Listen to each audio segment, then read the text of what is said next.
MLA గారు రాజీనామా చేసిన తర్వాత మీడియా మిత్రులతో మాట్లాడుతూ ఆయనే ఒప్పుకున్నాడు, మా ముఖ్యమంత్రి మంగళగిరి ప్రజల్ని మోసం చేశాడని. ఆనాడు మంగళగిరికి జగన్ గారు వచ్చి ఏకంగా ఆళ్ళ రామకృష్ణారెడ్డి గారిని గెలిపించండి, మంత్రిగా నేను చేస్తానని హామీ ఇచ్చి మాట తప్పారు. అంతేకాదు మంగళగిరి నియోజకవర్గానికి ప్రత్యేక నిధులు కేటాయించి మంగళగిరి నియోజకవర్గాన్ని అభివృద్ధి చేస్తున్నారు, అది చేయలేదు. ఇంకా ఏకంగా ఆర్కే గారే జగన్ పని అయిపోయిందని చెప్పే పరిస్థితికి ఈ ప్రభుత్వం దిగజారిపోయింది.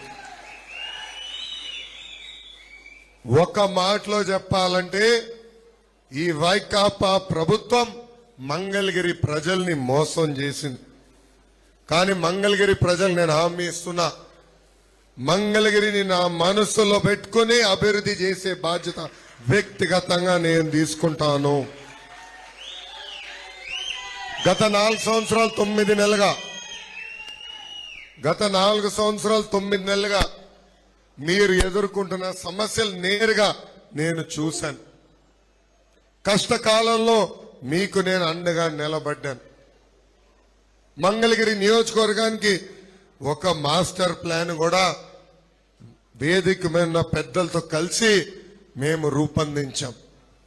మొదటిది, మంగళగిరి నియోజకవర్గంలో ఉన్న నిరుపేద కుటుంబాలకి ఇల్లు కట్టించి అందజేసే బాధ్యత నేను తీసుకుంటాను. అందుకే ఆనాడు 20,000 ఇల్లు కట్టిస్తానని శిలాఫలకం కూడా వేస్తాం జరిగింది.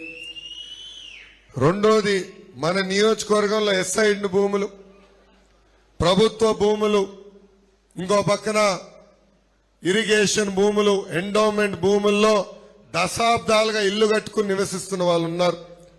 ఎన్నికల ముందల ఆ భూములన్నీ రెగ్యులరైజ్ చేస్తారని హామీ ఇచ్చి మాట తప్పింది ఈ ప్రభుత్వం. వాళ్ళు కూడా పిలిపిస్తున్నా, ఇక్కడ పసుపు జెండా ఎగరేయండి. మన ప్రభుత్వ అధికారంలోకి వచ్చిన మొదటి 2 సంవత్సరాలు అది రెగ్యులరైజ్ చేసే బాధ్యత మేము తీసుకుంటాం.